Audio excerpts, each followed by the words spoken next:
Good afternoon, and whoa, that mic is up loud. All right, good afternoon, and welcome to City Council meeting for Tuesday, June 13th.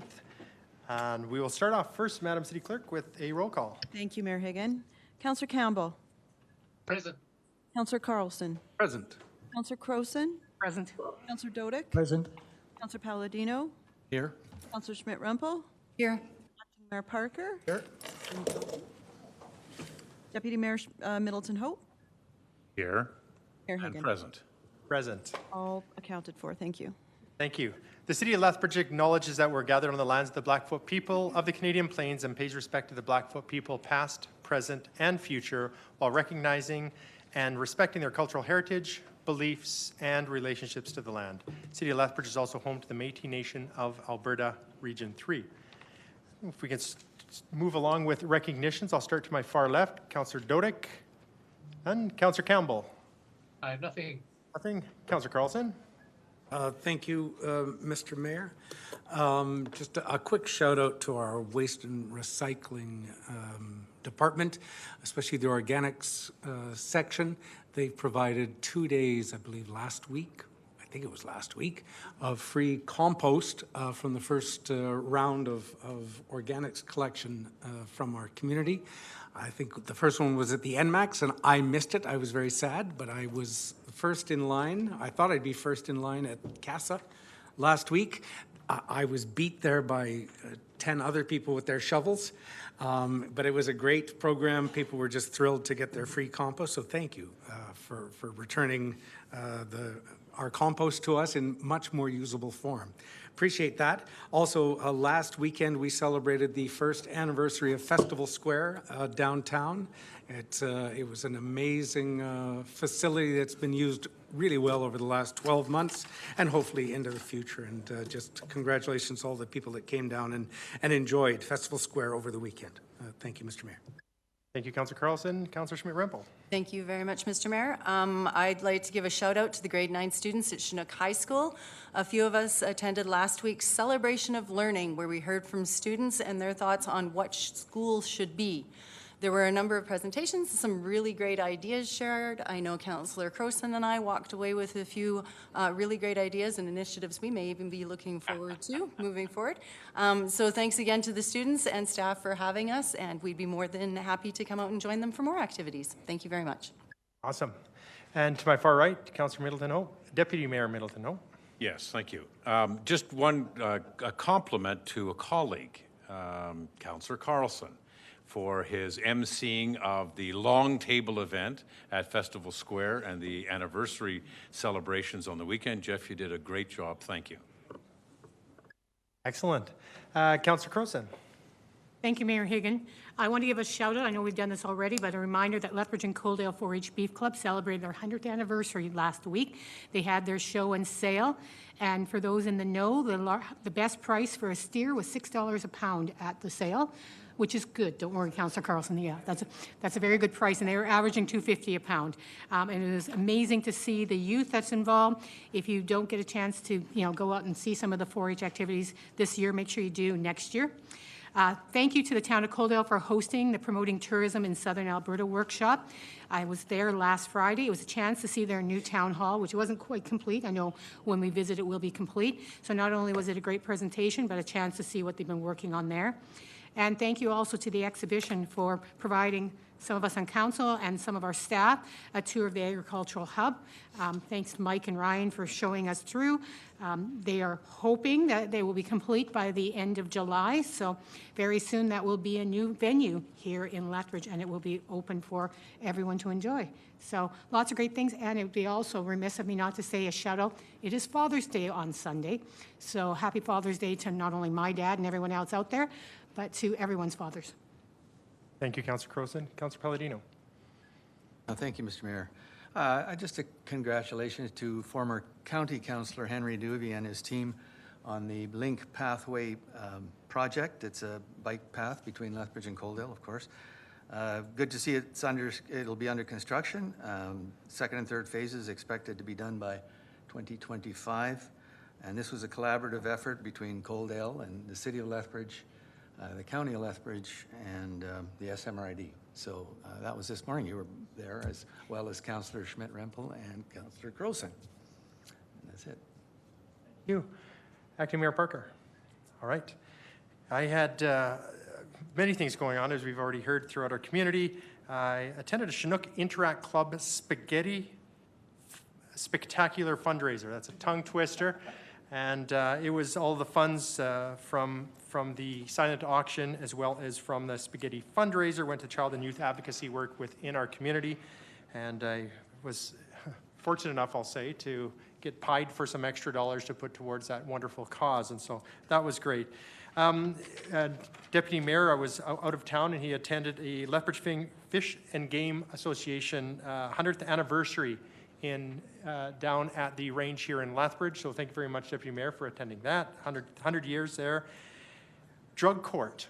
We've heard about this drug court that is going to help those that are struggling within our community, that are up on charges. They have a pathway to go through a recovery-based approach to limit some of their time in being incarcerated. And I had the opportunity of attending a drug court here in Lethbridge. And if anyone has the opportunity, please do attend that. It was amazing to see the lives of where some of these individuals have been in their past and where they currently are now. Phenomenal. It's a great opportunity to go and see that. It's very, very moving. And last but not least, this month, the Duke of Edinburgh Commonwealth Study Conference will bring together, as we've seen, 300 of the world's most promising emerging leaders from business, government, labor, and the community sector. Over 2 weeks across Canada, the conference will expose each member to new experiences, provoking arguments and different perspectives, provoking arguments, not promoting arguments. We will just provoke arguments and different perspectives so that the quality and relevance of their decision-making as leaders is improved. We're pleased here today to welcome 18 members of the conference to Lethbridge as they learn more about the social, business, and governance issues in Southern Alberta, including watching a portion of today's City Council meeting. So thank you very much for coming in and attending this extremely exciting City Council meeting. You make it exciting. Thank you very much for being here.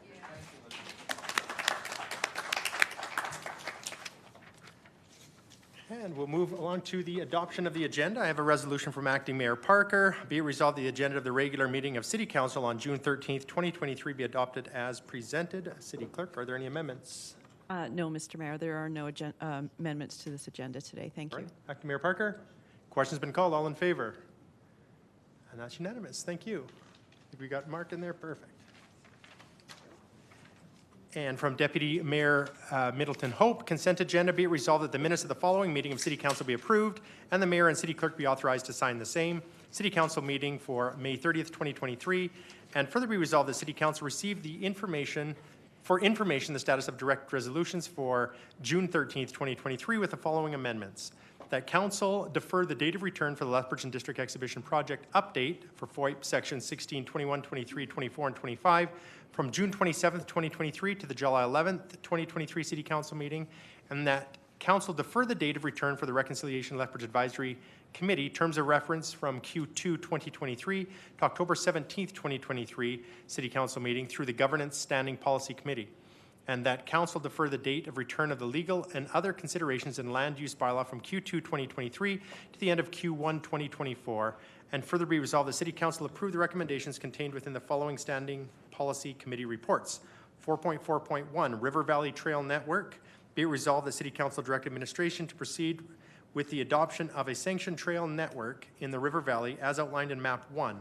All trails maps reporting back to Council by the end of Q3 2023. If during the operational of this work necessitates an amendment to the Parks bylaw. 4.4.2 Transportation Master Plan. Be it resolved the City Council receive the Transportation Master Plan draft executive summary for information. So Deputy Mayor Middleton Hope. Thank you. It's operationalization. Operationalization. Sure, there you go. There are no removals or requests to remove any of the items from the agenda? Right. With that, question's been called. Call a question. All in favor? All right. It's unanimous. Thank you.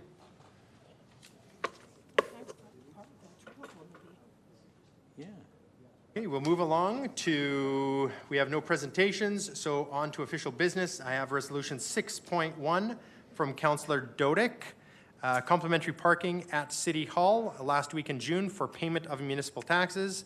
6.1, whereas property taxes are due annually on the last business day of June, and whereas council recognizes that it is desirable and convenient for taxpayers to receive complimentary parking at City Hall during the last week of June when municipal property tax payments without penalty are due and lineups may exist. And whereas historically in some years, including 2022, City Hall parking has been complimentary during the last week of June prior to the municipal tax payments deadline, whereas the city traffic bylaw provides, among other things, the authority for the city manager to designate parking to be complimentary from time to time.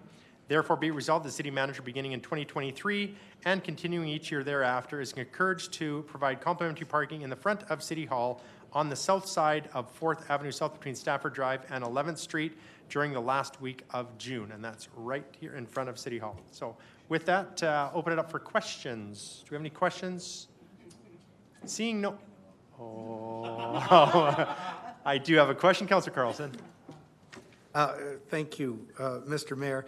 Just to try and keep it interesting for our guests, I'll ask some questions, otherwise we'd be having coffee already. Through you to city manager or designate. I love the idea. It makes people a bit cheerier when we're coming down to write a check. But how do we prevent misuse? Say I work next door at the Yates Center, and I want to park all day in front of City Hall during tax week for free, rather than parking in the LSCO parking lot for free against their wishes. How are we going to prevent misuse, or is there a way, or just rely on better angels? Thank you for the question. Through the mayor, I had to think about the answer. The parking in front will be noted with sandwich boards, basically, is what it is, and then staff, just like they monitor parking elsewhere, if there's vehicles that are parked there for longer periods of time, they would act accordingly. Okay, thank you.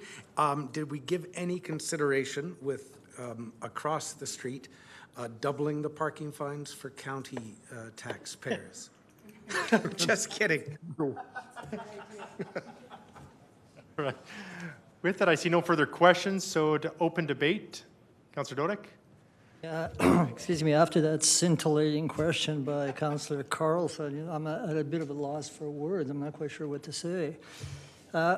Basically, this resolution is just formalizing a practice that's been around for a while. So, and actually, it came about as a result of my paying utility bills just to the left of me at City Hall.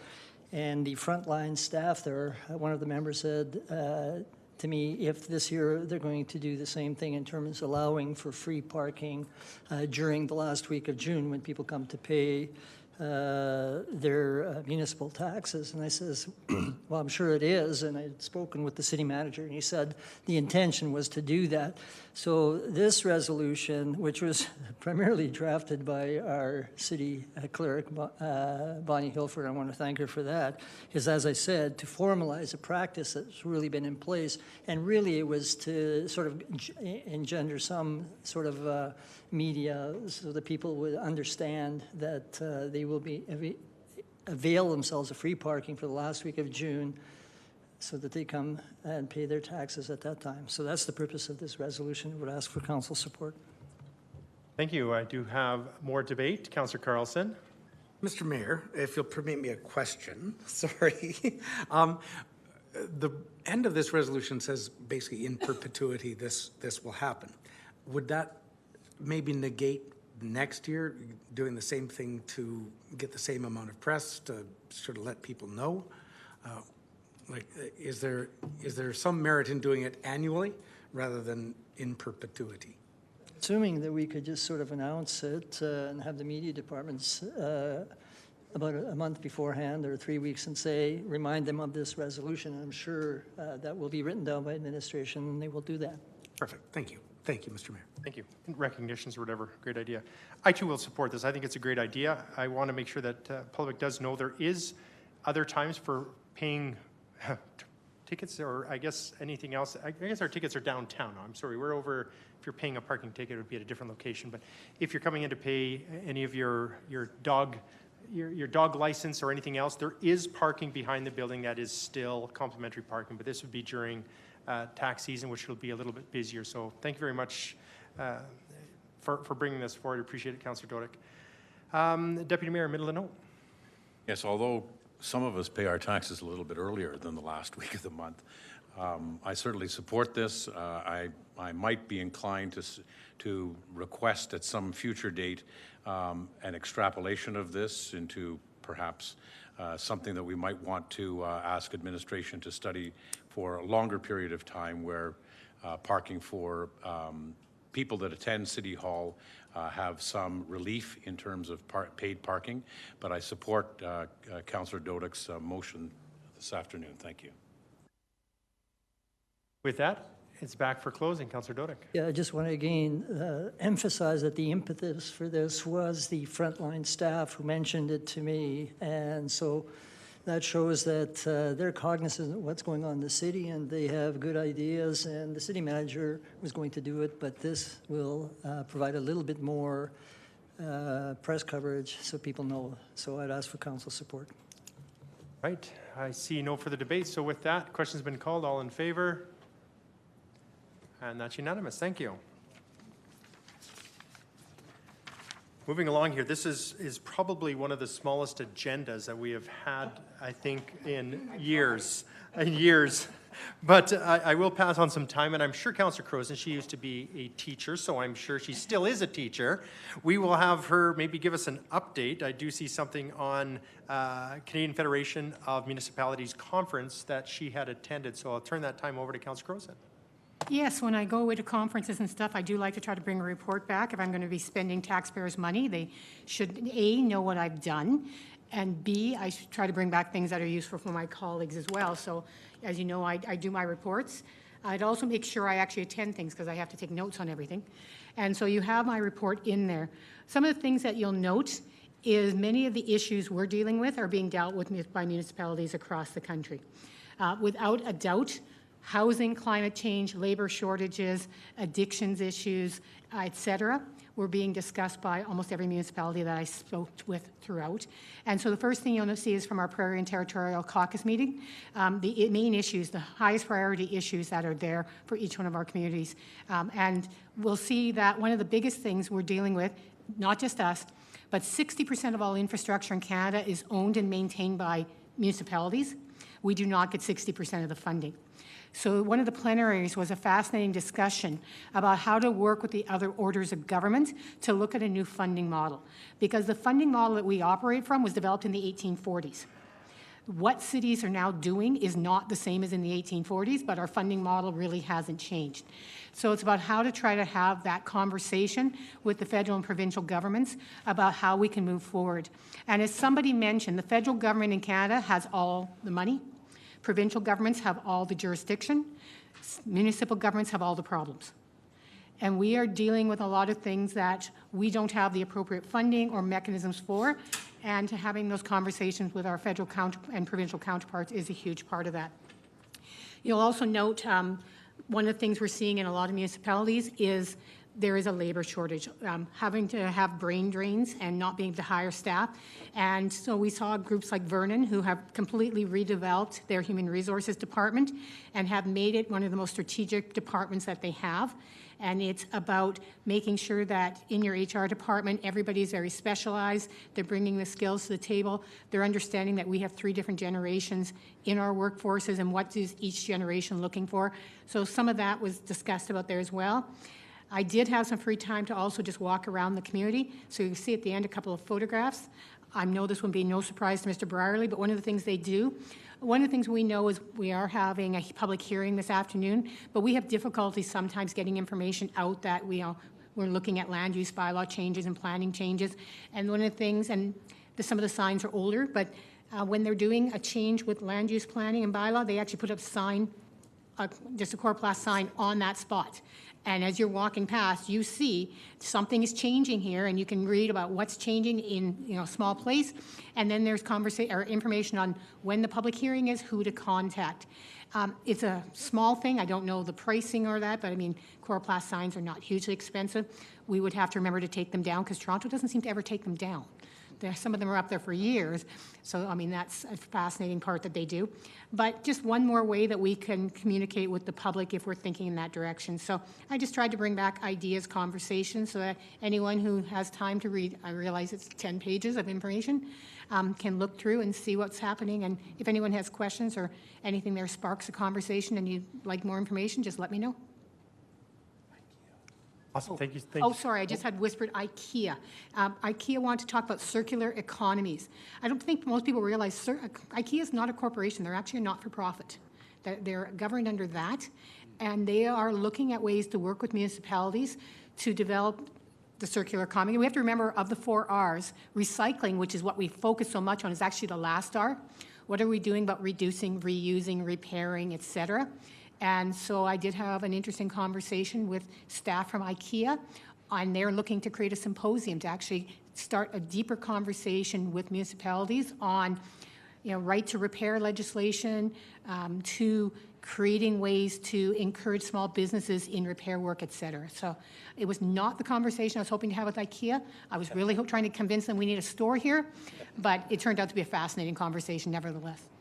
Awesome. Thank you very much. Appreciate you bringing the reports back. And Councillor Croson, I know it's something to do on a regular basis, is bring back and fill in council so that we have the same information that you get at these conventions or the different meetings you attend. So thank you very much for that. Councillor Carlson. Thank you, Mr. Mayor. Again, thanks, Councillor Croson, for this. One of the things that stood out for me, and I appreciated the 10 pages, because otherwise I would have been done reading this agenda in about 8 seconds. It talked about, in I think one of your round tables or plenaries, it talked about Alberta rural municipalities talking about the provincial government owing Alberta municipalities $1 billion.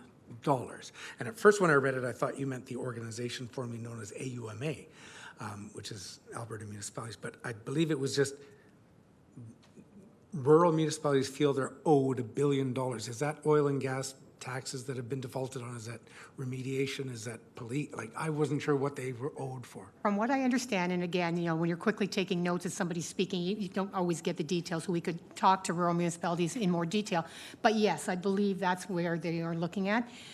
Just the funding, again, the funding that municipalities get for the infrastructure they have and for the priorities they have is not being met. And so they really want to work together across all municipalities about going, how do we approach the province? How do we have this conversation going? We can't meet what we have to do if you do not bring up an appropriate funding. And it is that what we always talk about, sustainable, long-term, predictable funding that is appropriate for what we are actually trying to achieve. Thank you. Thank you, Mr. Mayor. Councillor Schmidt-Rempel. Thank you very much, and thank you very much, Councillor Croson, for bringing this report back. I certainly appreciated the pictures of the boarding of the site. That is something that even Mr. Sanchez and I just spoke about at lunchtime, and that I've been speaking with Ms. Mearns at Build to see what we can get moving along with that. And insofar as the IKEA meeting and the circular economy, that is something they've been working on for quite a while, and it is very exciting. And I know Ms. Parker in our own waste management department is certainly looking forward towards that. So it's nice to know that we are looking forward towards these things and that we're moving in the right direction. So thank you very much for that. Councillor Campbell.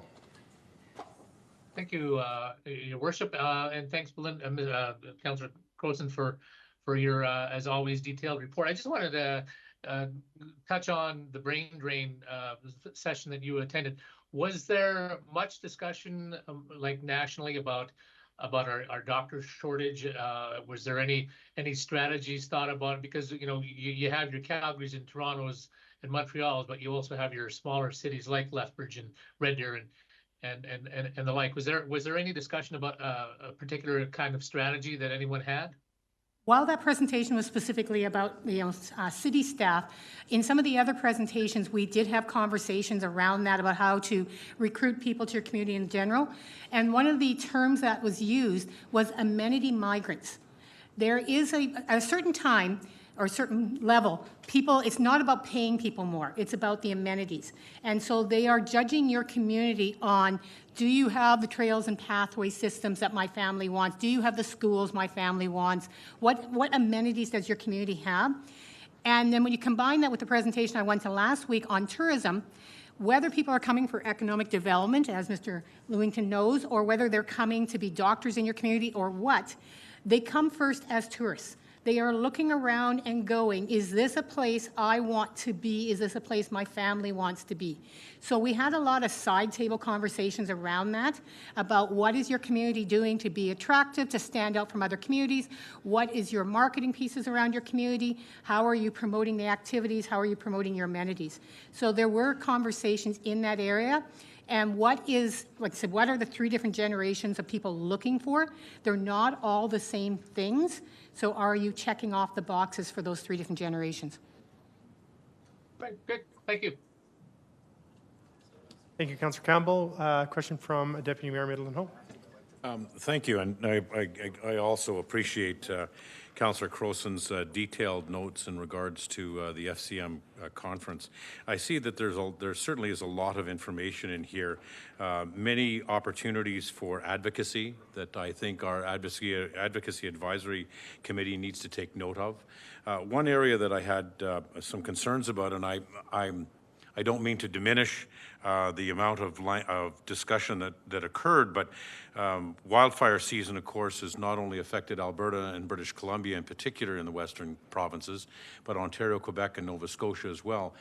I'd ask my colleague, were there discussions in regards to challenges in resourcing across all provinces in the country, and the need to acquire additional firefighters from the U.S. and from other countries? The conversation that I had around the firefighters was at the provincial caucus meetings, provincial and territorial, which is why you see it's very focused on Western Canada in that regard. Certainly, the fires in other areas became worse after. I remember it's been about 3 weeks since I came back from this conversation. But we did have conversations. We know from the rural areas particularly, especially those that are working with volunteer firefighters, the burnout rate and the decrease in volunteerism is markedly hitting those communities. That was one of the things we heard over and over, especially in conversations I had with people from the Maritimes and in those areas, is they don't know how they're going to replace the groups who are volunteering.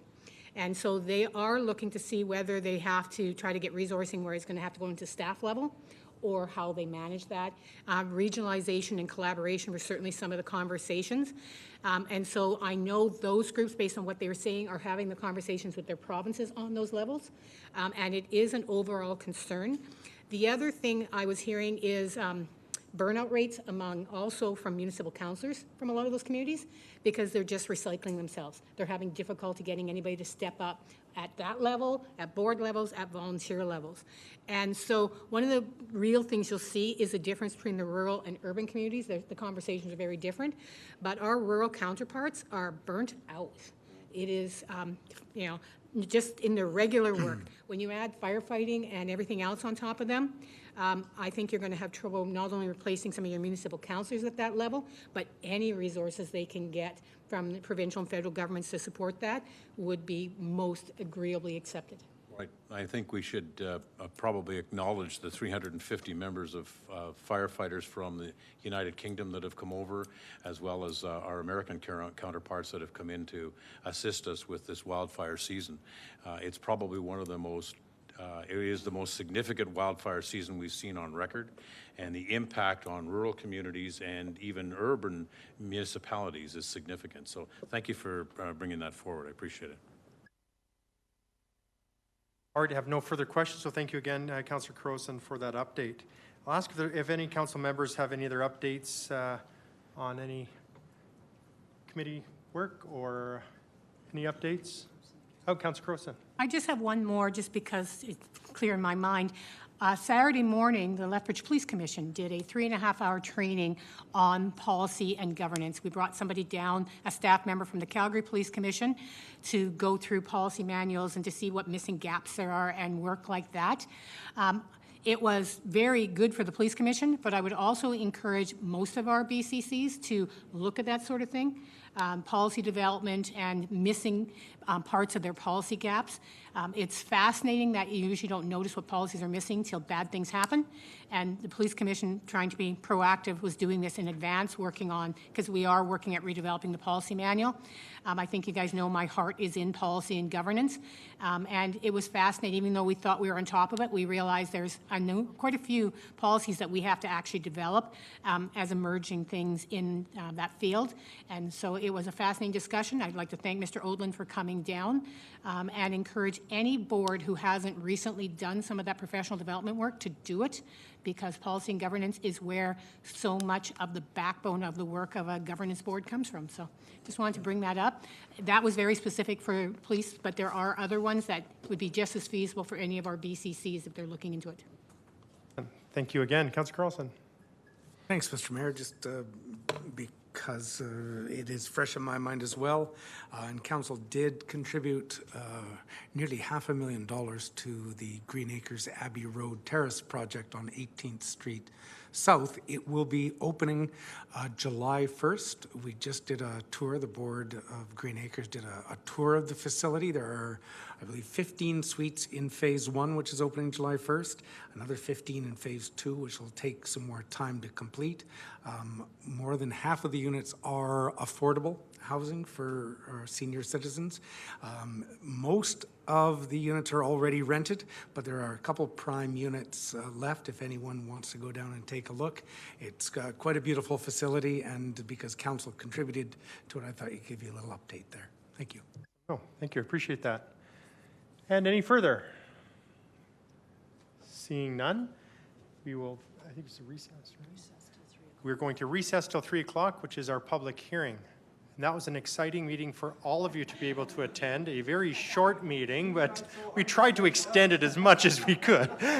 But thank you. So we'll take a quick break till 3 o'clock, colleagues, and we'll return for our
Good afternoon and welcome to the public hearing. Is now joining. Over there. I'm gonna hit the mute all. A public hearing 6401. Is now exiting. Oh. Mark's on the line now, okay. Okay, Mr. Heaton. And I believe we've already done a roll call, Madam City Clerk. We don't have to continue with that. We're good there. All right. So I call to order the public hearing for bylaw 6401, land use bylaw amendment, re 2910 16th Avenue North. The procedure for this hearing will be, we begin by calling on Tyson Boylan, the senior community planner, to provide background to the case. Anyone else who wishes to speak to this bylaw will then be called upon. We'll ask 3 times. If there's anyone else who wishes to make a presentation, City Council will then have the opportunity to ask questions of the presenters. The hearing will then be closed. Consideration of a second and third reading will be made by City Council immediately following the public hearing. So I'll now call on Mr. Boylan to provide the background to the case. Thank you, Your Worship, members of the Council. It's bylaw 6401. It's a proposed land use bylaw amendment to 2910 16th Avenue North, which is in the Churchill Industrial Park. Next slide, please. So the slide above describes the applicant and purpose for today's rezoning to a direct control district.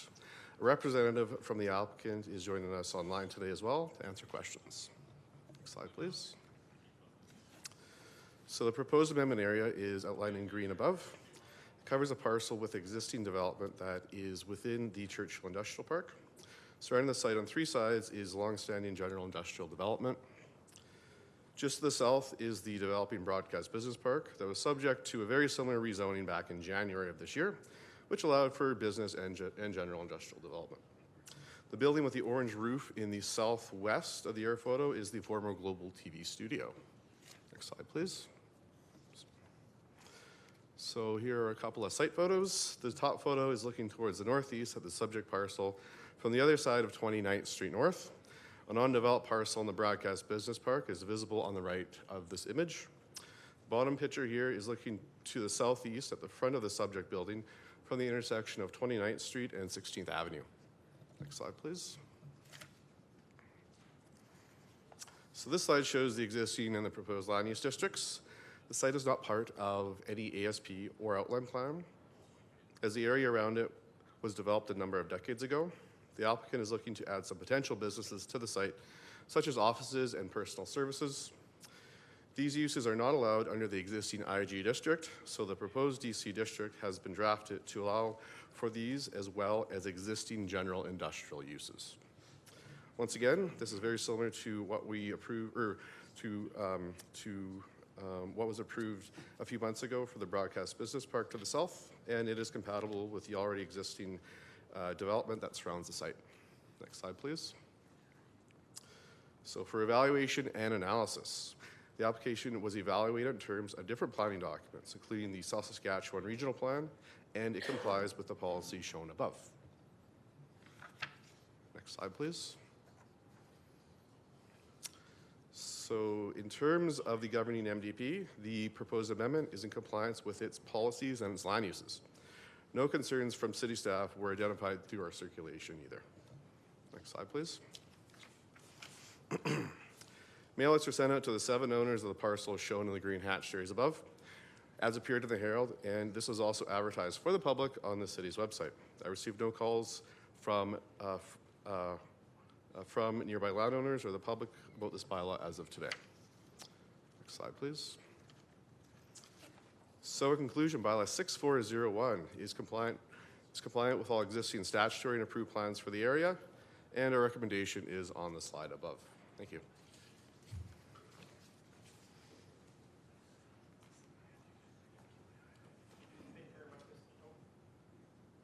Thank you very much, Mr. Boylan. I do know we have the applicant, Mr. Heaton, online. Is there a presentation you want to make, Mr. Heaton? Oh, you're muted.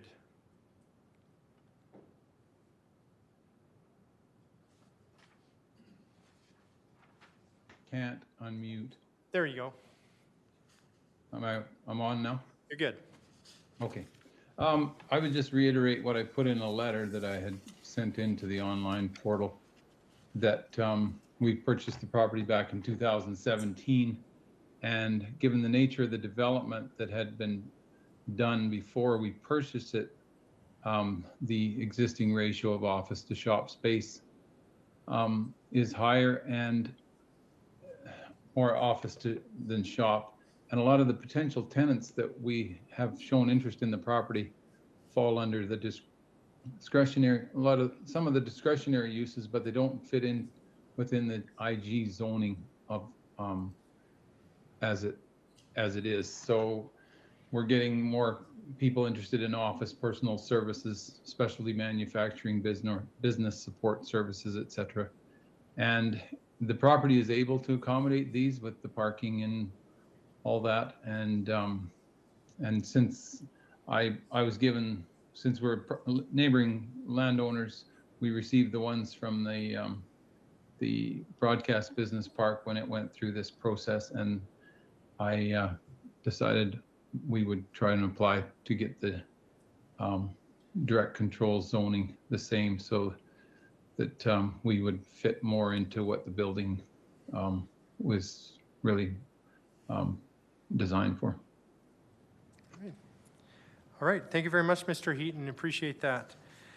Are there any members of the public that wish to make a presentation on this matter? As a reminder, you have 5 minutes to speak to the issue. For a second time, are there any members of the public that wish to make a presentation on this matter? And for a third and final time, are there any members of the public that wish to make a presentation on this matter?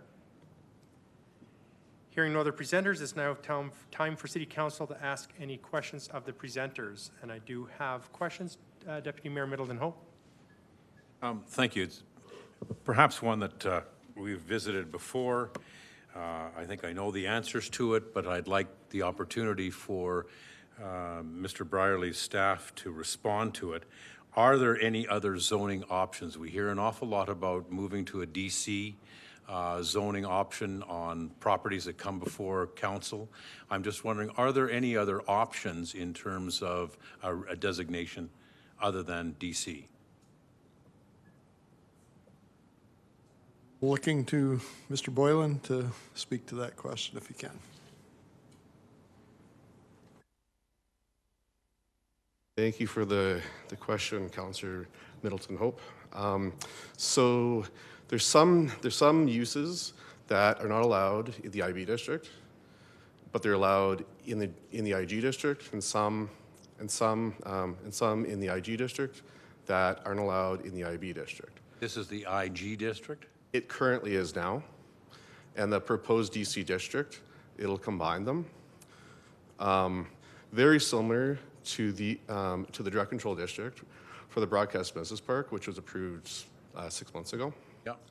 So it'll include, like right now, just to give you a summary, the current IG district doesn't allow for personal services. This direct control district will. Personal services, offices, and also, I believe it was household repair services as well. But this will. So it's a combination of the business and the general industrial districts. We're also doing the land use bylaw review as well too, which will look at combining some of these uses into different districts, or look at changing districts for that too. All right. Insofar as the use of this property is concerned, and it's either a question to you or to the proponent, we have a list of what options may be available, what the land can be used for. I'd like to know what the land is going to be used for. I will let the applicant answer that, because there's already existing development there. Okay. Yeah, the existing development is a combination of small warehouse bays with some office space in the front, and then a few larger office areas. One of them is on-site safety. They're in there. Appraisal solutions. They're an office support. I think they're a support. No, I think they're an office. They've been in there for at least 10 or 15 years since we did it. And then there's just the other uses that we're getting more in the industrial business. The office is a discretionary, and we've got some spots that are office, and so going into the direct control would put that out of the discretionary, I believe, and into the regular use of that. So there's on that property alone, there are 12 different tenants. Okay, I'll leave it at that. Thank you. No further questions from council in the queue. And so I'll give one last look about to my colleagues. No further questions. Hearing none, I now declare the public hearing closed. The matter may be decided later this afternoon after the public hearing.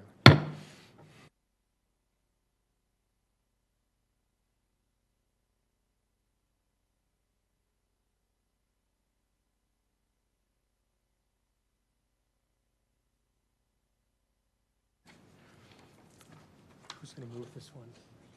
Wants to move it? Okay. I have a resolution moved by Councillor Croson. That's right. Belinda Croson. Thank you, Councillor Croson. Bylaw 6401, Land Use Bylaw Amendment, re 2910 16th Avenue North. 13.1 for a second reading. Be it resolved that Bylaw 6401, Land Use Bylaw Amendment, re 2910 16th Avenue North, be given second reading. I know this has been some time since we've talked about this, so if you need to be refreshed, I'm sure Councillor Carlson will refresh you on that. He'll ask questions after I, make the debate. So go ahead. Well, based on the intensive amount of questioning, I don't know if there is any debate, but if there isn't any, I will simply call the question. See no debate, so question has been called. All in favor?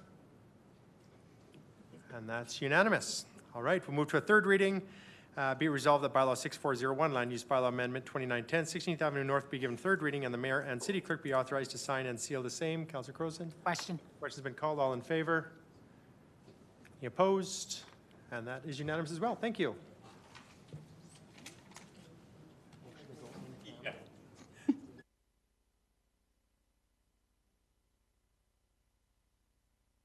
All right. We'll move along. I have a resolution from Councillor Campbell on encampment strategy update. And so thank you very much we've got the LPS here to provide information. I don't know if you want to come to the mic, if there's anyone that does have, and LPC, if we've got.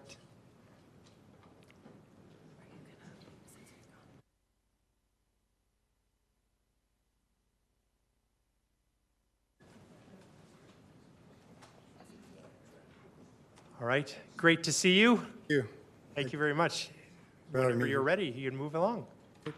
I'll be brief. I'll be turning this over to Inspector Doberstein. He has some hard, more detailed facts for you, what's happening with the encampments. But I just wanted to remind council just of the encampment strategy that we do have in place here, and where LPS provides that support to the city. And the encampments are structured in three tiers, and the first two tiers is generally has no police response. Tier 3 is where LPS does come involved. And as of June 15th, you're probably aware, but all encampment calls will be going to 311, taking it out of PCSC, which will be certainly helpful. And those will be then assigned to the encampment response teams, short for ERT. And there, the two employees will respond and can include what is needed at that time. The third employee is also a housing expert that can port the subject into one of the many supports that the city provides.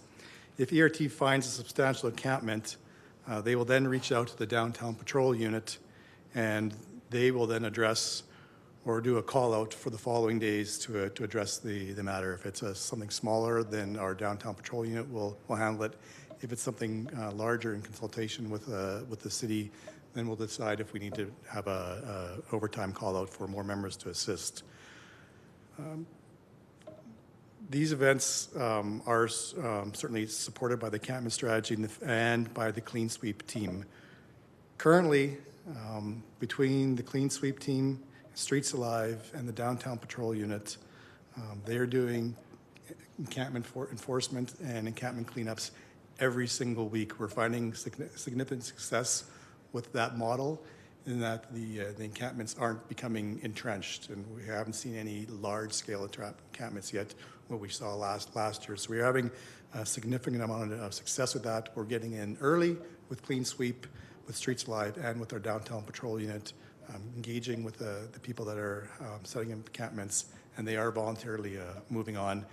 Every week, we're also throwing out a significant amount of garbage that the people are leaving behind. Inspector Doberstein has some stats they can provide to you as to regarding some of the enforcement. I know there were some questions regarding enforcement around encampments in the downtown, and he certainly has those stats, and I'll turn it over to him now. Good, thank you.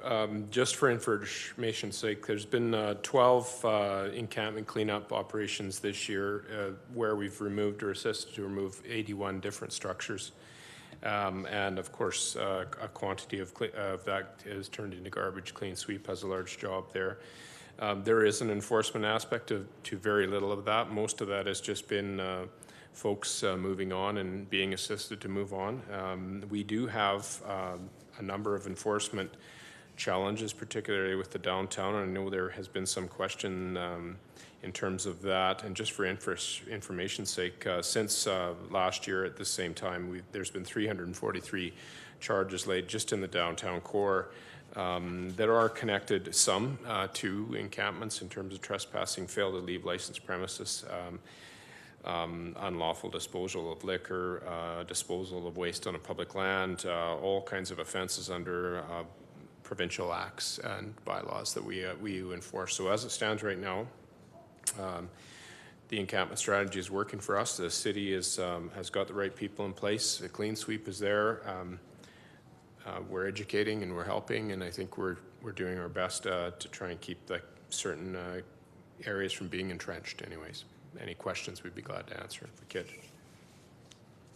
Thank you very much. I appreciate that. As I remember, this time last year it was a little different, and at least having a collaborative approach, it seems like things are moving along. We know that these folks are still out there, and they're just being exactly that, moved along. So it may open up another issue, but I know regarding encampments, we're doing much better this year. So I thank you very much for your work with that.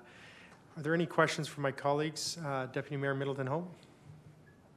Thank you. Just to confirm, Inspector, you indicated that there were 12 encampments, and of those 12 encampments, how many tents were there?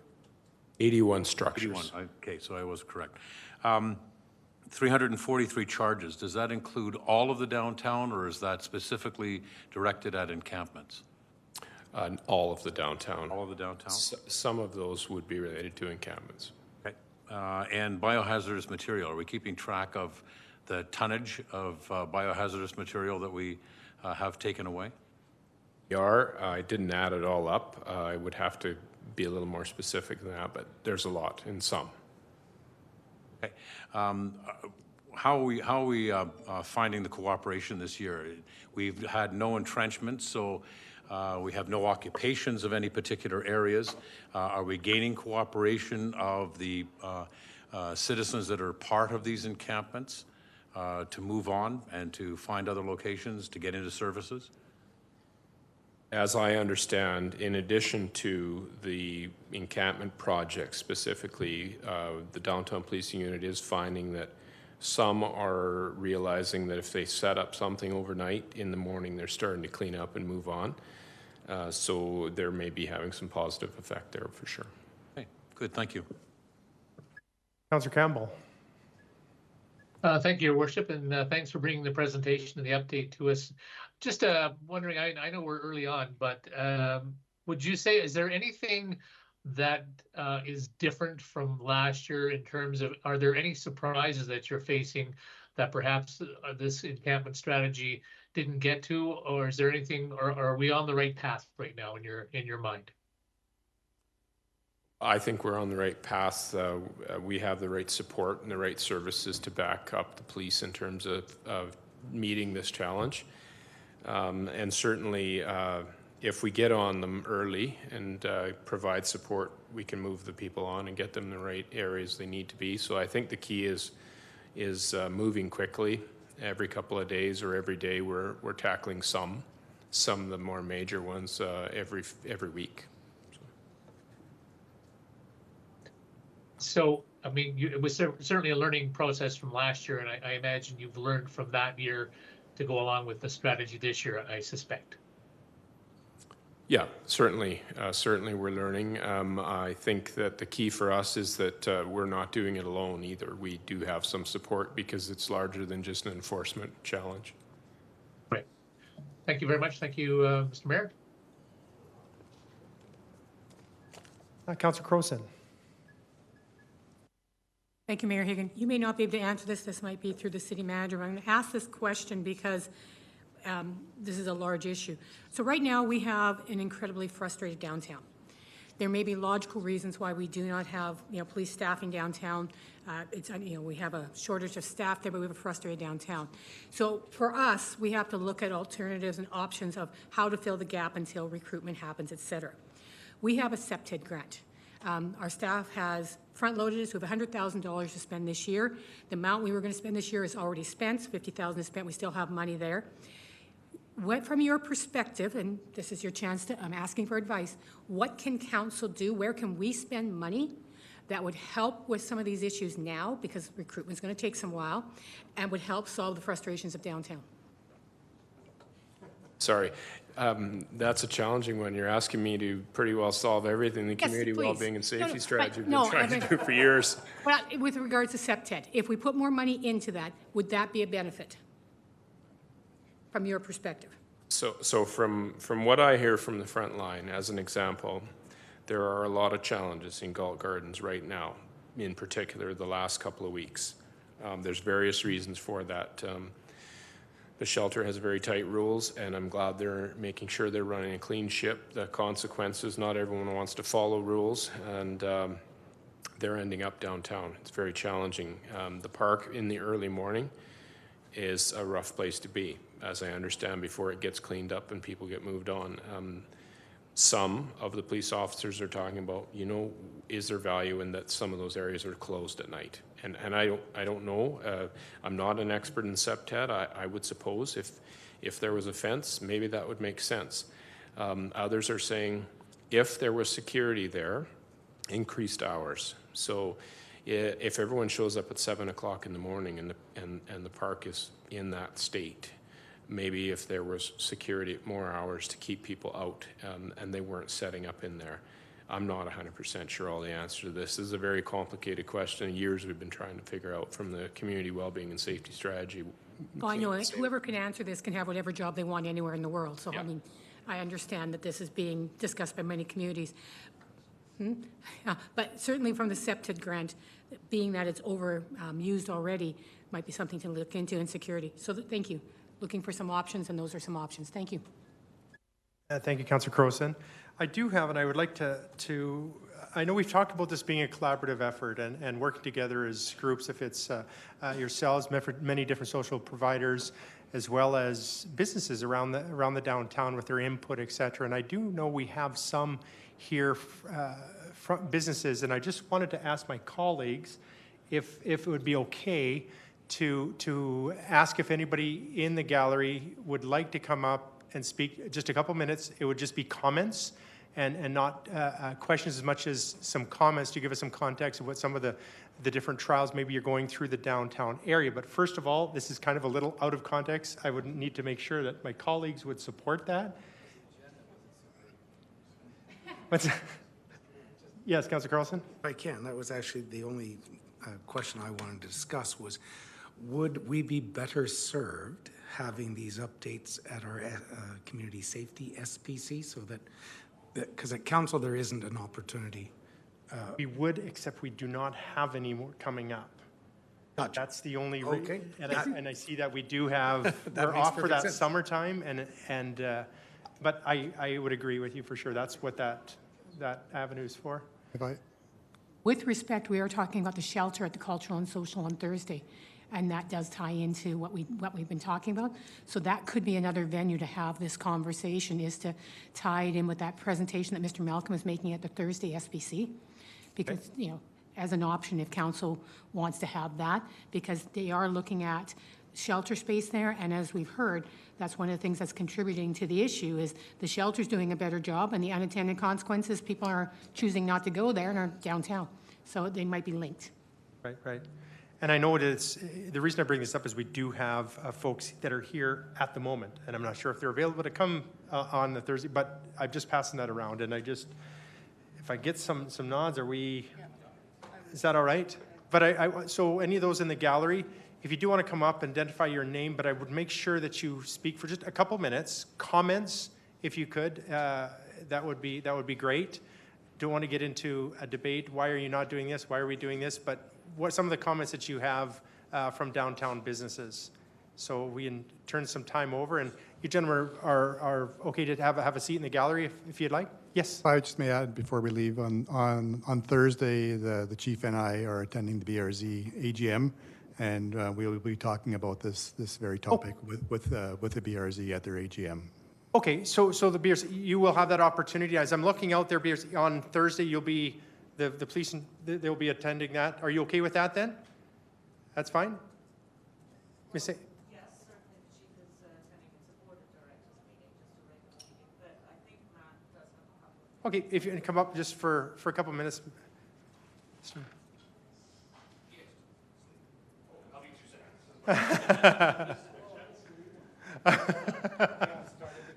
Hi, Council. Good afternoon. Thanks for allowing us to speak. I'm actually here with Mike Gabriel, who's my business partner from Fee Simple Law. My name is Matthew McHugh, and Hunter Hagee's here, and Sarah Amy's with the BRZ as well.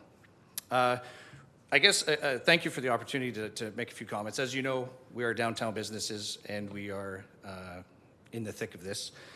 A couple of questions I guess we have, and we're going to talk more about this on Thursday, would be what effect would having bylaw officers or community peace officers, or to Councillor Croson's comment, like what can we do immediately? So when we talk to the downtown police all the time, we understand that they're at their limits, right, with resources. And so are there other mechanisms that we can use to actually help enforce some of the bylaw infractions that are happening? I believe it's bylaw 6280 that was passed by this council on July 1st of last year.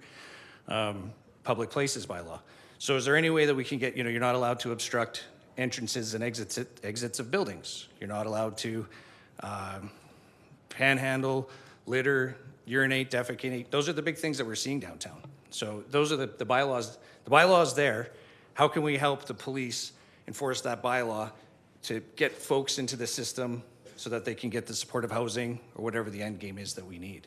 That would be our question. Does that help or does that not help? And I guess the other thing I would say with the encampment strategy is we noticed this last year when the encampments got taken down. All those folks, it was like a bee's nest. They just came all throughout downtown, right? So they were just looking for somewhere new to go. And that's what we see. When the encampments get taken down, we've got 10 to 60 people in front of our office or in the parking lot adjacent to our office.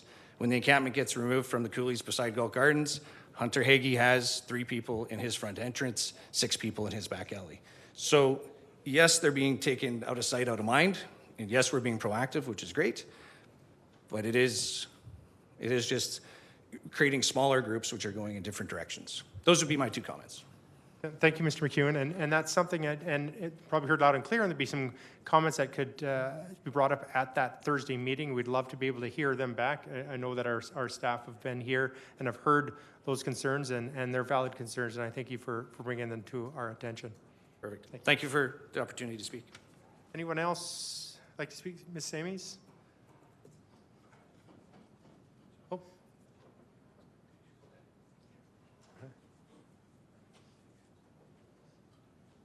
Good afternoon, everybody. Sarah Amy's Executive Director, Business Revitalization Zone.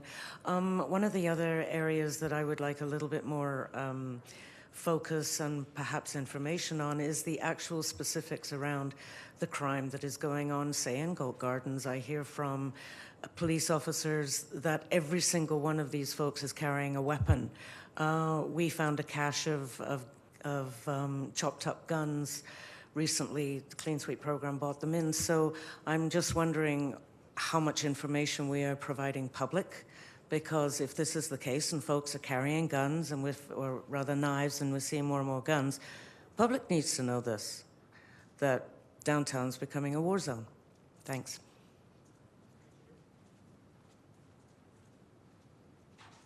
Right. Just your name, please. Thank you. My name is Ron Hust. I own a building downtown directly west of the library. And we've noticed, I would say in the last year to 2 years, that the situation is just getting unbelievably worse. And I was, the police officers, they said they break up the encampments, they shoo them along, they shoo them to our property. The city has the transit terminal right across the street from our building. The security guards do a wonderful job of shooing the people away from there directly onto our property. We are cleaning up, I don't know, like a dumpster per day of garbage that gets cleaned up every day. It's just getting worse and worse and worse. And we're getting to the point where we're gonna have to probably fence off the whole property, put in gates for the vehicles on the parking. I don't know what the solution is. I think it was better when the encampments were there because there was a place where they could go. I hate to say that, but now the encampments aren't there and they're everywhere. Fee Simple Law is basically right beside our building, and the weekends are just unbelievable. The winters are bad as well. The fires that they start, they're gonna burn our building down one of these days. Thank God it's concrete down below. It's tough to burn, but every weekend there's 3 or 4 fires. So we have to do something. I don't know what the solution is, but it's getting worse. And it's worse this summer than it was last summer at our particular location. Thank you. Thank you. And I would agree. There's it doesn't go away by changing these encampments. It does put it somewhere else. And so I'm hoping with the different requests we have going forward provincially, as far as additional resources, if it's housing, if it's you know, a strategy for additional recovery-based approach places there. But yeah, it is. I've noticed it considerably changed from last year. We don't have the encampments, as it was mentioned, but there is also the fallout of the other aspects that come around because of that. So, is there anybody else that has any comments?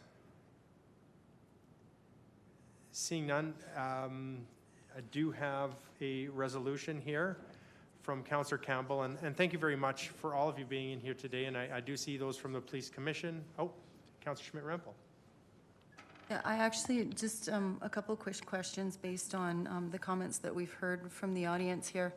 So through you, Mr. Mayor, to the city manager or designate, or perhaps even to members of the Police Commission that I see sitting here. We heard at a previous meeting that a communications plan was being built around this. And just in relation to Ms. Amy's comments about what information is going out and being reported to the public, and seeing that we don't have any local media here this afternoon, how is that communications plan being built out? How are city communications and LPS working together to get information out to the public? Can somebody shed some light on that communications plan for me?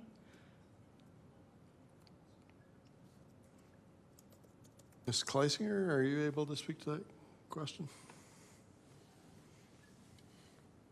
Corporate Comms just sent out a media invite today, so we're due, based on the schedule, for a first media invite and update to the media this week.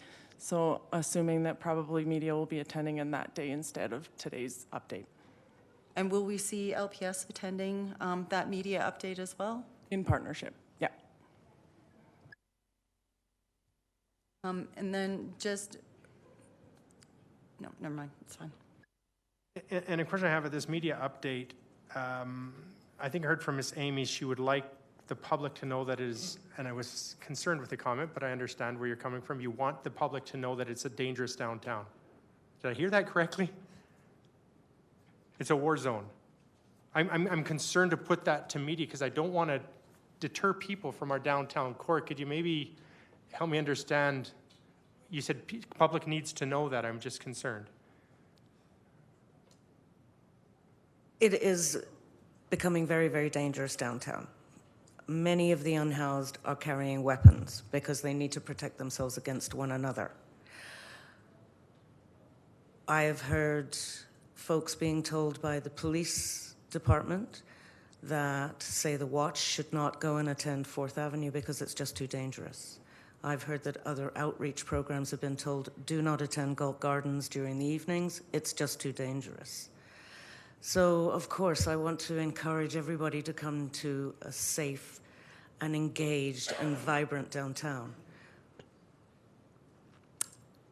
But is it really a safe? I just know with this media, with this hookup with media here this week, you said the public should know how dangerous it is downtown. Perhaps that's a bad choice of words, but nobody hears about the 2 or 3 or 4 bodies that get dragged out of Galt Gardens on a weekly basis.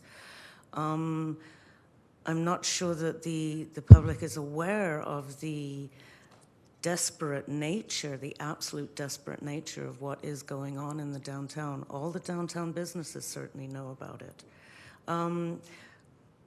Again, we want to encourage folks to come downtown, but I think people also need to be aware that there can be some significant danger. If you've got someone who is suffering from a period of mental health issues and they're armed and they're potentially also in a drugged state, they are completely, what's the word I'm looking for? You can't predict how they're going to act, right? We are running downtown safety education and information sessions for the downtown, and we've been, talking. The police service has been there, Alberta Health Services, CMHA, et cetera. So we are providing some of that education and information. And honestly, I don't think that many people within the city of Lethbridge would be terribly surprised to hear just how awful the situation is, because everybody is witnessing it. I hear more and more people saying it's wonderful that you're putting a park there, but my God, I would never take my children down to Galt Gardens. Galt Gardens is particularly bad this year, and it really is not a safe place to be. So that's all I'm going to say. Thank you. Appreciate that. Deputy Mayor Middleton-Ho. Thank you, Your Worship, and I am concerned by the tenor of the comments from some of the members of the public. What we heard from the police service was resources are good, collaboration is good, and we're getting effective results. Am I mischaracterizing what the police have said? No, that's what you said, and that's what I believe is taking place. There are challenges, and would you not agree that people carrying weapons, this is not a new phenomenon in this city or anywhere else in Western Canada, that people carrying weapons is actually something that has occurred over several decades. I don't want to diminish the importance of this, but what I want to say is that the challenges that we're faced with are not unique to Lethbridge, that they are common, and they have been going on for a long period of time. And what we've heard from the police, and I'd like the Deputy Chief to respond to it, is that the resources are good, the collaboration is good, and we're having effective results. In response to the encampments, the resourcing has been good between the city, the various different agencies, and the police, and we are seeing good results with the encampments. We are seeing cooperation with those people that are at the encampments, and we are starting to see them self-move. So stay someplace overnight, but then move in the morning, because they're starting to understand what the rules are regarding encampments. Regarding individuals having weapons, I've been in policing for 30 years, and that's been the case. Do the homeless people downtown carry weapons? Most likely. But as we heard earlier, for the high majority, that's a self-defense mechanism. They aren't going out and actively assaulting other people. And what we're not seeing a lot of is the stranger-to-stranger assaults. Yes, we do have the assaults and some of the smaller robberies. For the most part, they are known to each other, and they're not actively doing this to a stranger walking through the downtown. What is your assessment in terms of the level of safety in the downtown core? Would you walk downtown with your wife? Absolutely, I have. I've gone for dinner downtown with my wife. Thank you. Thank you, Councillor Schmidt-Rempel. Our City Manager, do you have something due to a previous question? I see that you're in the queue. Okay, go ahead. That's correct. Thank you, Mr. Mayor. She should be walking in any second here. Our communications manager has a communications plan on the encampment strategy. If council would like to an earlier question, see that Ms. Grindle should be walking in. Before she comes here, I do have a question from Councillor Schmidt-Rempel. Okay, thank you very much, Mr. Mayor. And this to the Lethbridge Police Commission representatives, or LPS. We heard some comments from our downtown BRZ representatives with regards to bylaw 6280, the public places bylaw. Is that being used as enforcement with this encampment strategy? And I guess a follow-up question to that is, are there items under that bylaw that police can or cannot enforce? Can you maybe help me understand that a little bit better?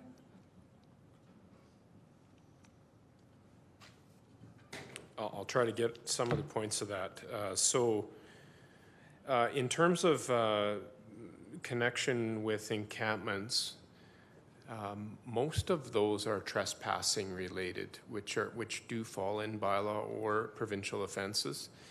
And we have the alternative to go either direction. So as an example, we can find a failing to leave land when directed, or trespass at premises, enter on land without permission. We can find all those under provincial acts. So oftentimes, you know, in terms of enforcement of a bylaw in particular, I can tell you in over 30 years of policing, I've really written a handful of bylaw tickets. It's generally our first direction. Most of us write a violation ticket in terms of a provincial enforcement.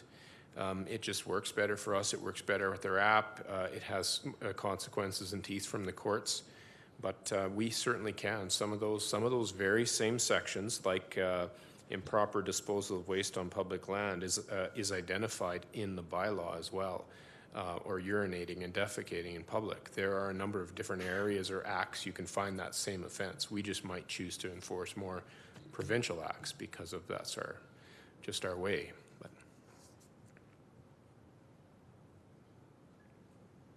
All right. Thank you very much, Mr. Dobers. All right, I see no further questions, and I want to take a moment to thank council, thank those in the gallery for the opportunity to have this engagement. It's not easy to talk about these things, and there's a lot of challenges that we're facing, and if we all had a crystal ball, we would have it figured out, and unfortunately, it's so much more complex, but we need this engagement, we need these comments and suggestions to come from the community, those in our downtown core as well. But I appreciate everybody here being here, and I do know that we do have Mr. City Manager. I think Ms. Grindle is here if council would like to hear a little bit more about the communication strategy. All right, Ms. Grindle. Yeah, so we do have a communications plan developed for the rollout of the encampment strategy. Some of that will start on Thursday. You'll probably have seen council and media invite go out for this week for our first update. So we'll do a news release and we'll do those monthly. A lot of the plan too is about just coordinating and making sure everybody's got the information they need between our stakeholders. So we were doing those updates, including folks like the library, working really closely with LPS to make sure we all have the same messaging, and then we use the same tools and tactics. And as we roll things out and more things happen, that'll kind of inform what other things we'll look at, maybe some collateral for police around fire safety. We know some folks, they've done that in Edmonton. There's different tactics like that we're just kind of developing as we go, but a lot of the things will be around, a lot of it will be around just the public updates, those monthly updates, and the information we can provide at each stage of where we're at with the strategy. Thank you very much. Councillor Dodick? I know this was a encampment strategy presentation, but as I was sitting here and listening to some of the members, the BRZ member and business owners, I started getting concerned about the level of safety in the downtown area. And I can appreciate an individual being able to walk downtown on their own sometimes, but if you're a 80-year-old lady by herself, or a mother with 2 or 3 children that wants to go on, whether it be 4th Avenue, 4th Street, 5th Street, 6th Street, or whatever. So I guess my question really is, the first comment is, I'm glad that we have an encampment strategy, but now I'm concerned in terms of how are we going to deal with the strategy with respect to the safety downtown, to the extent that it may be getting worse and worse.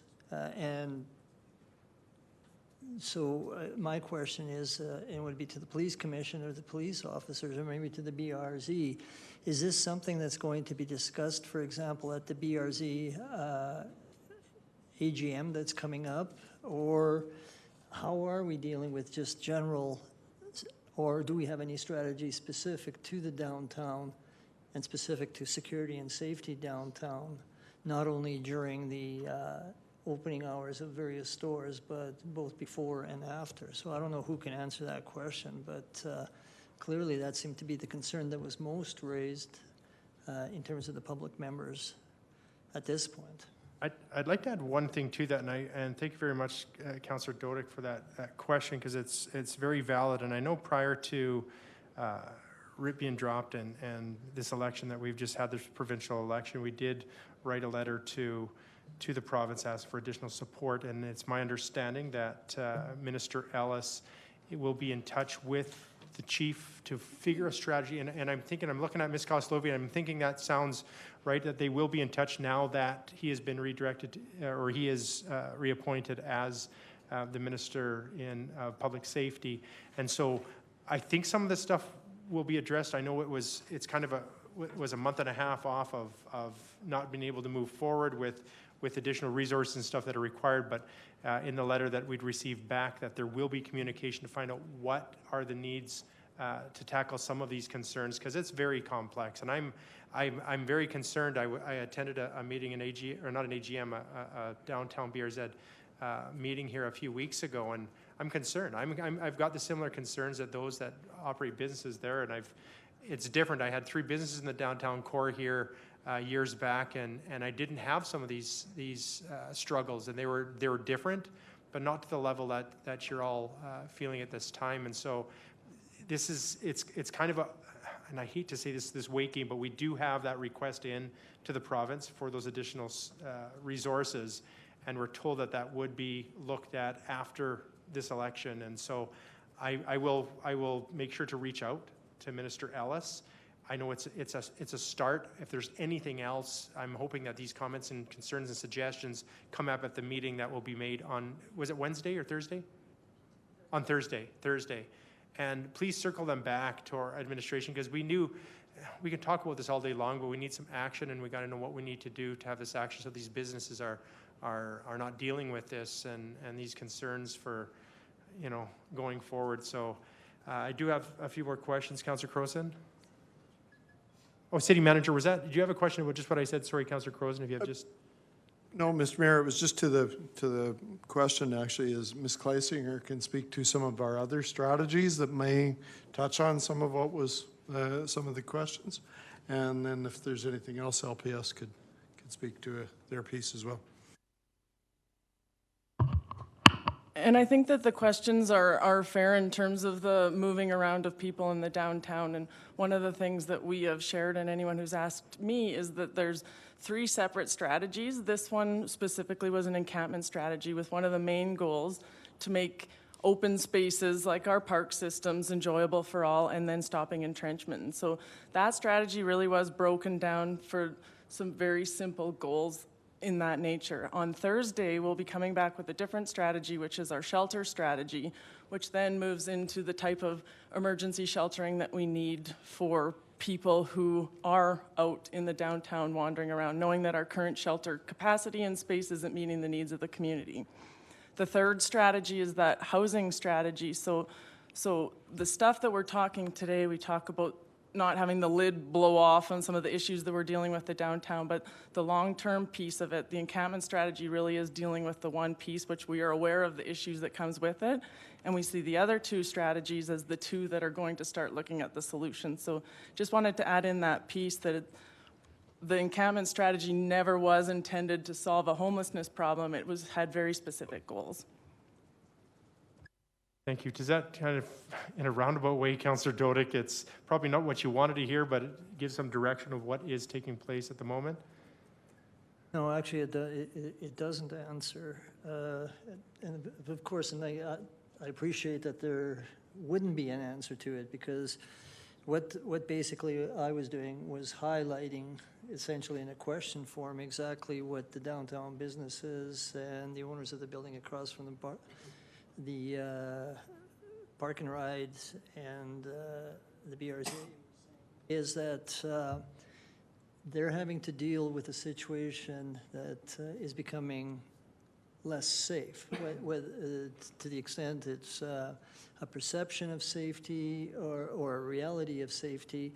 It's still there, and part and parcel of that is also what comes with the issues involving safety. It's the detritus left behind, as Mr. McHugh mentioned, is people urinating, defecating, and garbage all over the place. So you've got a really unfortunate perfect storm downtown. So you have safety issues, real and perceived, and then you've got other issues which are real. And I was just questioning, and you've mainly answered it, is how can we deal with those issues? And you've gone to the province, and I know the police are trying to recruit as much as they can. So we're in a situation now where we're manpower short, and hopefully that manpower from the LPS point of view will be rectified in not too distant future, and hopefully the provincial government will come through to the point that we're able to have sufficient manpower there to deal with the existing problems, and then concurrently the strategies dealing with what Ms. Kleisinger was talking about, so that they all come together and hopefully it can be resolved. Thank you. And Ms. Koslovi, I don't know, if putting you on the spot, is there anything you have to add to this? I know that you've heard here, and I'm totally fine if there's nothing, but I know you've kind of heard some being the chair of the police commission. Is there anything that you'd have to add? And again, if you don't, we're fine there too, I know. But I just didn't know if there's anything you would have from a commission level as far as resources, et cetera. I know that they're struggling to get those adequate resources. We are definitely struggling trying to recruit people, but this is a community issue. It's bigger than just the Lethbridge Police Service, so we realize we all have to work together. However, one of this encampment strategy, thank you for allowing us to come and listen to this. This is something that will be on the agenda for the next police commission, because I think as a commission, we have to understand it a little bit better, and so that we can give proper direction to the LPS. We need to play our part, but I can understand what the citizens are going through, okay? Councillor Crowson said, what can we do?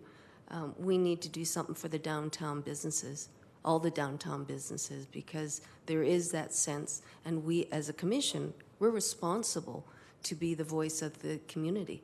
So we need to listen to the community, and we have to try to come up with some innovative ideas or give the direction to the police service. Thank you, and I apologize if I put you on the spot there. I appreciate those questions and answers. All right. With that, Councillor Crowson. Yes, I may be out of sync in this, but I'd like to bring a motion arising, because one of the things We have a lot of strategies being done by administration, but I think council could be a lot more strategic about some of this stuff as well. So I'd like to bring a motion that we invite BRZ Chamber and other groups that we can think who to an advocacy committee meeting of council, and that we sit together and plan how to do better advocacy as a council and with these groups to the province for housing, for supports, for certain things, and we can discuss it at that meeting. Because we have been doing advocacy as a council, we have not been getting some of the things we need, and I think we need to be much smarter and much more strategic and do community-wide advocacy from the governance level, from our level. And we could invite LPC, we can invite the BRZ board, et cetera.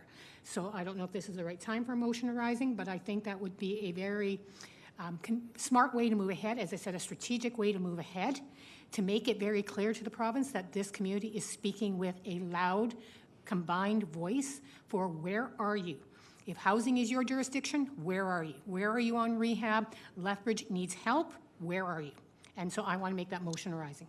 Now, there's an advocacy advisory group that the groups could be invited to. That's what I mean, one of our meetings. Okay, one of the meetings. Oh, yeah. Oh, I'm sorry. I thought you want in addition to that advisory. I want to Thank you.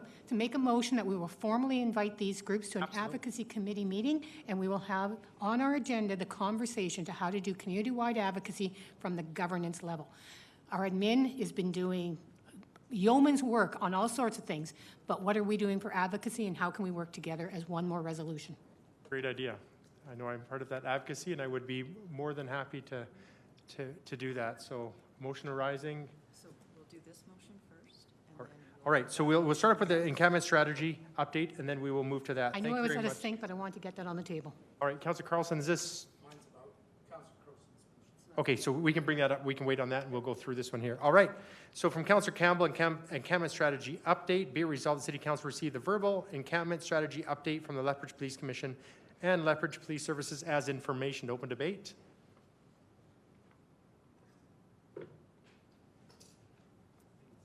Oh, did you want me to open debate? Okay, Yes. you're looking at me. Okay, no, I just, we have heard the information. Certainly this evolved into a bigger discussion other than receiving the encampment strategy as information. So we're going to be talking at length at many other meetings coming forward. But for now, that is the information that was received today, and that's the resolution. We'll take this as information. Great. And I'd like to add my support. And this meeting went a little different than regular, but I want to thank those that had the patience, my council members as well as those in the gallery, because this is, we talk about community safety and the importance of community safety, and this is getting together and putting this stuff all on the table. It's not easy topics, it's not easy conversations, but I hope that some of the conversations we're able to open up here today will help going forward. So thank you all for being here and for allowing us to make those changes. So, Councillor Carlson, are you still in for the other? Okay, back to yourself, Councillor Campbell, to close. Just call the question. Question's been called. All in favor? And that's unanimous. Thank you very much. Appreciate it. Now, we do have on a motion arising here, and I think we'll put that up on.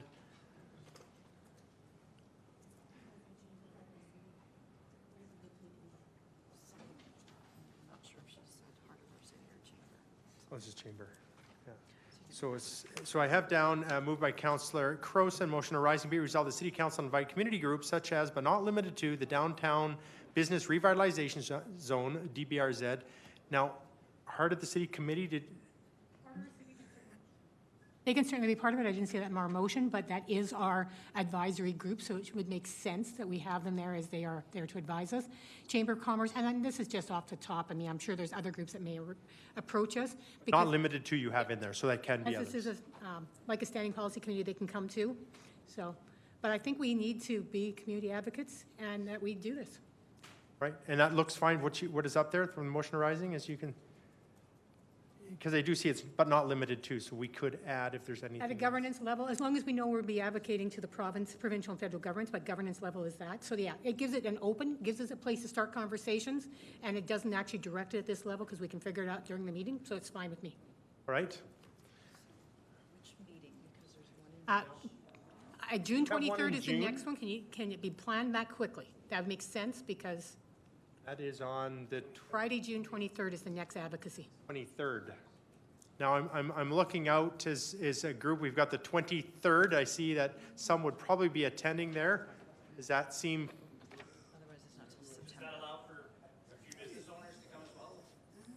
I would. It's run like an SPC. Yes, run SPC, so anybody can come and ask the questions or whatever.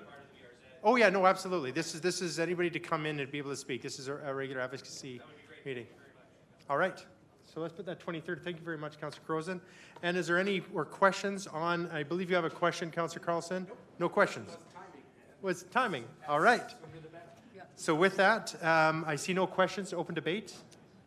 Let's just do it and really inundate the province with a lot of good advocacy from across the community. All right. I like it. Do it. Open and close? Yeah. That's it? All right, with that, question's been called, all in favor? We got 2 hands down there from Councillor Dodick. Okay, perfect, thank you very much. We're done. And with that, we are adjourned. Thank you.